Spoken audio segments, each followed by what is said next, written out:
유통업만큼 변화의 소용돌이에 휩쓸려 있는 업종도 별로 없지 않을까라는 생각이 듭니다. 코로나19가 퍼지면서 신선식품 시장이 크게 커지더니 이제는 전자상거래 시장 전체를 놓고 치열한 경쟁이 벌어지고 있는 상태입니다.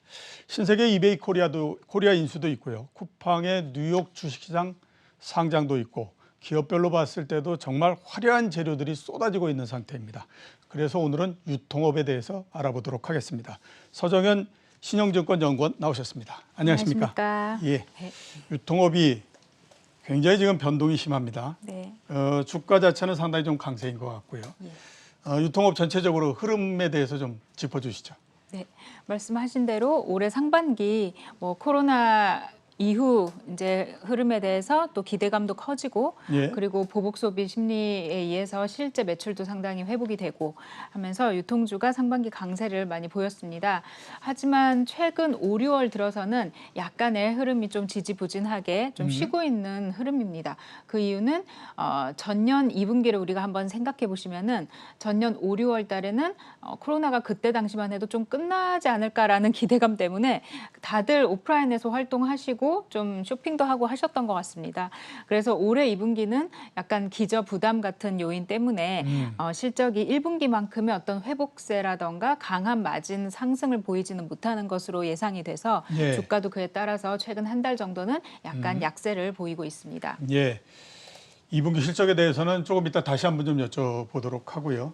최근에 나온 뉴스서부터 한번 짚어보도록 하겠습니다. 신세계가 3조 4천억 원을 투입해서 이베이 코리아 인수하기로 했습니다. 네. 이렇게 되면 유통시장의 판이 상당히 좀 바뀔 걸로 보이는데 네. 어떻게 지금 전망하십니까? 네, 말씀하신 대로 이마트가 지난주 공시를 통해서 이베이 코리아 인수를 위해서 에메랄드 SPV라는 법인을 별도로 설립했고요. 이베이 코리아 지분 80%를 3.44조 원 정도에 인수하겠다라고 발표했습니다.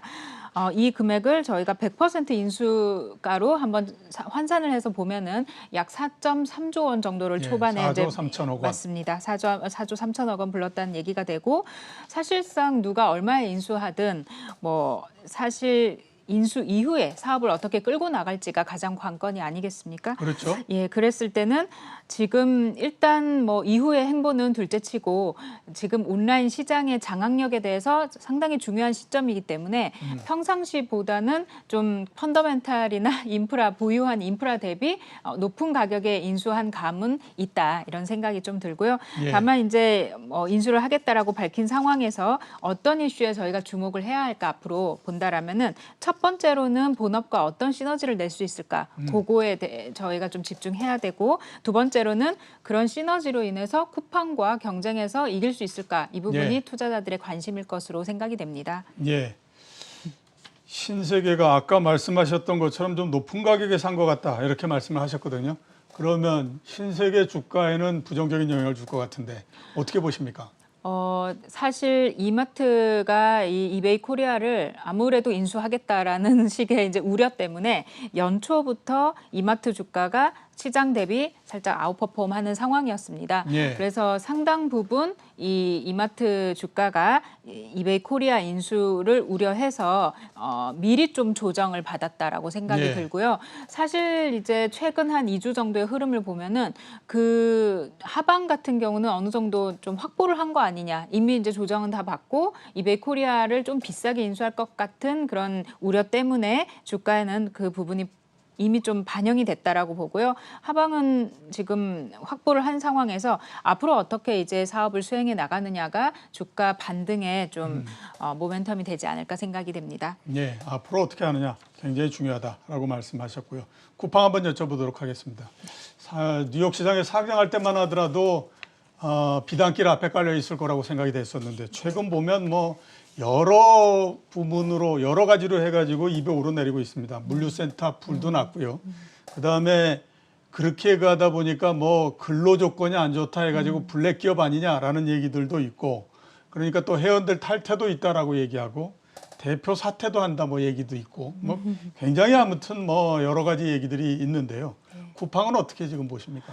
네, 쿠팡이 상장 이후 약 30% 정도 주가를 조정받았는데요. 예. 그랬음에도 불구하고 지금 시총이 70조 원 안팎으로 여전히 뭐 한국의 여타 유통주들과는 비교할 수 없는 프리미엄을 받고 있습니다.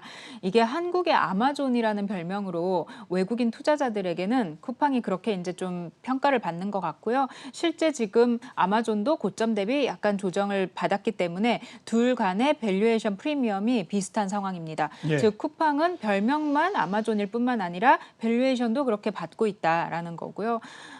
하지만 이제 한국의 구조적인 이런 상황을 좀 봐야 할 것 같은데 쿠팡은 어쨌든 한국에서 사업을 하고 있는 사업자지 않습니까? 그렇죠. 그렇기 때문에 한국에서 뭔가 아마존과 같이 과점적인 위치의 사업자가 될 수 있을 것이냐 이런 부분이 이제 관건인데 한국은 과거 여러 산업의 사례도 보시다시피 한 개의 사업자가 50% 이상의 점유를 할 수 있는 그런 좀 정책적이라던가 그런 문화가 아직은 좀 뭐 미비한 것 같습니다. 네. 그랬을 때 일단 정책적인 측면에서도 그런 부담이 있을 뿐만 아니라 이마트, 뭐 이베이 코리아 이런 인수에도 보셨다시피 지금 많은 오프라인 사업자들이 서로 협업을 통해서 쿠팡에 대응하겠다라고 정면 대응을 하고 있는 상황이기 때문에 네. 그런 부분들도 쿠팡에는 현재 그런 여러 가지 잡음뿐만 아니라 경쟁이 심화될 수 있을 것 같기 때문에 그런 부분이 조금 어려움이 있을 수 있다라고 생각됩니다. 예.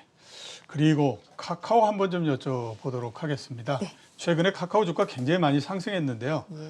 시장에서 많이 얘기하기로는 이제 전자상거래 그쪽보다 더 강화한다 얘기 있고 네. 엔터테인먼트 강화한다라는 얘기 있고 막 이런 상태입니다. 카카오가 전자상거래 더 강화하고 하면 실제적으로 경쟁력이 상당히 더 높아질 거라고 어떻게 보십니까? 어떻게 판단하십니까? 카카오 쇼핑의 경우에는 뭐 제가 담당하는 커버리지는 아니지만은 그 쇼핑 측면에서 보면은 성장세가 상당히 높고 또 예. 카카오톡이라는 그 플랫폼을 통해서 또 쇼핑 사업을 확장할 수 있는 저력을 가지고 있기 때문에 이제 얼마든지 잠재력을 얘기할 수 있다고 보지만 예. 지금 카카오 혼자서 쇼핑 사업을 확장할 수 있을까? 이런 부분에 대해서는 또 퀘스천 마크라고 생각이 됩니다. 그렇겠죠. 그러다 보니 시장에서는 뭐 여타의 다른 오프라인 사업자들과 또 마치 이마트, 이베이가 협업을 하고 네이버가 혈맹을 하듯이 카카오도 누군가와 오프라인 또는 온라인의 유통에 좀 정통한 사업자들과 협업을 통해서 예. 또 사업을 키울 수 있는 기회를 갖지 않을까 이런 시나리오들을 많이들 얘기 요즘 하시는 것 같습니다. 예. 그리고 신선식품 대해서 한번 좀 여쭤보도록 하겠습니다. 작년도서부터 뭐 길게 보게 되면 재작년도 아마 포함이 될 것 같고 올해 상반기까지도 전체적인 유통산업의 성장을 끌고 온 건 신선식품 아니겠습니까? 예. 이거는 앞으로 어떻게 될 것 같습니까? 이제 상당히 그래도 어느 정도 궤도에 올라오고 그다음에 뭐 경쟁 구도도 뚜렷해지고 이래서 추가적으로 과연 크게 성장을 할까라고 하는 그 의문이 있고 네. 하는 건데 어떻게 지금 보십니까? 네, 식품이라는 것이 사실 우리나라 전체 음식료 시장의 규모를 봤을 때는 뭐 3% 성장할까요? 10% 성장할까요? 이런 의문을 가지실 수도 있습니다. 네. 하지만은 지금 이제 유통과 함께 거론되는 음식료 시장은 말씀하셨다시피 신선식품의 어쩌면 온라인 플랫폼에서의 확장을 더 관심을 가지시는 걸 텐데 예. 음식료 전체 시장이 우리나라가 100조 남짓인데요. 예. 이 중에서 온라인으로 팔리는 그 규모가 10% 남짓입니다. 예. 그러니까는 사실 우리 전체 소비에서 약 40%가 온라인으로 팔리고 있는 그 평균치를 감안한다라면은 이 식품 시장은 아직까지도 온라인 침투율이 상당히 떨어지고 있는 상황입니다. 예. 그래서 뭐 오아시스, 마켓컬리, 그리고 뭐 쿠팡, 프레시, 그다음에 이마트 이렇게 모든 사업자들이 이 식품 시장에 강점을 가지고 싶어 하는 것도 예. 그 시장이 블루오션으로 아직 성장의 여력이 크기 때문에 그래서 이제 그 시장에서 경쟁을 본격적으로 하는 거고요. 이 시장은 앞으로도 이제 뭐 많이 계속 성장은 하겠지만은 지금까지 성장을 못했다라는 것은 사실 진입 장벽도 높은 산업이다라고 볼 수 있기 때문에 그렇겠죠. 예, 신선식품을 오프라인 단신 유통하는 것도 노하우가 필요하지만은 온라인 유통은 그만큼 더 많은 노하우와 그 경험이 필요하다라고 보여서 이제 이마트가 가진 강점이 그 중에 가장 크게 거론된다고 생각이 됩니다. 예. 춘추전국 시대인데 춘추전국 시대가 추려져 가지고 된다라고 하면 많이들 이마트, 쿠팡 뭐 얘기를 하고 하던데 네. 그 이마트가 그러면 어떤 강점을 거기서 갖고 있는 건가요?